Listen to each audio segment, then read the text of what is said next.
Mais où est Charlie? Ah, le rameur des glaces. L'Everest, Le pôle Nord, l'Amazonie, les mers du Sud, Plus de 11 000 kilomètres parcourus. le Cap Horn, l'Afghanistan. le pôle Sud. Charles Eddrich a réussi son pari. Un aller-retour non-stop de l'Atlantique à la rame.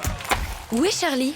Eh bien Charlie, aujourd'hui, il est en Afrique de l'Ouest et ça tombe très bien puisqu'on est toute la semaine au Burkina Faso qui fait partie de l'Afrique de l'Ouest. Salut Charlie. Oui, bonjour. Charlie, c'est Aka Charlie, c'est Charlie Eddrich bien sûr. De quel peuple tu vas nous parler aujourd'hui? Parce que c'est une nouvelle formule, tu vas nous parler chaque semaine d'un peuple qui sera en lien avec le pays qu'on va visiter et la ville où on va se trouver. Donc en l'occurrence, là encore une fois, l'Afrique de l'Ouest. Aujourd'hui, on va parler des bergers du soleil. Voilà, les Woudabi qui font partie de la grande famille des Peuls. Donc c'est un peuple nomade. Grosso modo, c'est très difficile d'estimer combien ils sont, mais à peu près 3 millions. Ils vivent dans un environnement complètement dépouillé. Leur seule possession vraiment importante, ce sont leurs troupeaux de zébus. Ce sont des végétariens qui boivent le lait des zébus, quasiment pas de viande.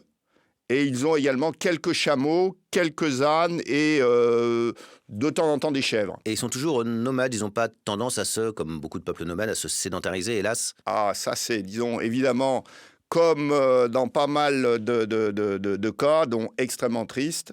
C'est un peuple en sursis. C'est un peuple qui n'a jamais considéré qu'on pouvait être propriétaire de terre. Donc ils n'ont jamais eu de pays, de territoire constitué. Souvent, ils se sédentarisent un petit peu, et là, c'est extrêmement triste. Donc, ils vont à la banlieue des villes. C'est une vie ils n'ont même pas de maison, et bien évidemment, même pas de hutte. Oui, pas de propriété, quoi. Aucune propriété. Leur campement est fait de branchages sur lesquels ils posent une couverture. Et donc, ils vont de pâturage en pâturage, en fonction de la saison sur laquelle ils se trouvent. Et ils descendent actuellement de plus en plus sud, si on peut dire, lié à la sécheresse dans le Sahel, qui apparaît de plus en plus.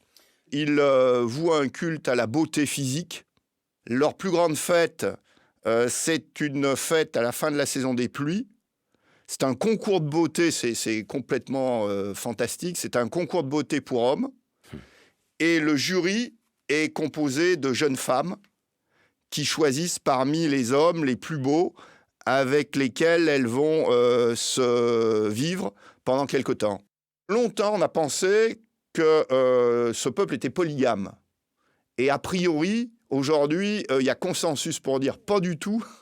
Ils pratiquent une monogamie, on va dire, successive. C'est-à-dire, en général, comment ça se passe, et c'est très particulier, c'est la jeune femme qui choisit son mari, et le choix se fait souvent sur des critères esthétiques de beauté. Il se marie, dès que le premier enfant apparaît, la jeune femme repart chez sa mère, et elle vit avec sa mère pendant 3 ou 4 ans. C'est étonnant, ces traditions. Merci beaucoup, Charles. C'est un plaisir. On va se retrouver la semaine prochaine. La semaine prochaine, ça va être peut-être un peu plus compliqué pour toi parce qu'on va aller dans l'espace, sur la planète Mars en particulier, mais voilà, dans l'espace d'une manière générale. Très bien, super, à la semaine Tu vas trouver prochaine. la solution, de toute façon. Bien sûr. À la semaine prochaine, salut. Mais où est Charlie? Première traversée du détroit de Bering. Les mers du Sud, Le Cap Horn, le passage du Nord-Ouest. En autonomie complète. Où est Charlie? Réponse la semaine prochaine. Retrouvez Charlie en podcast sur novaplanète.com.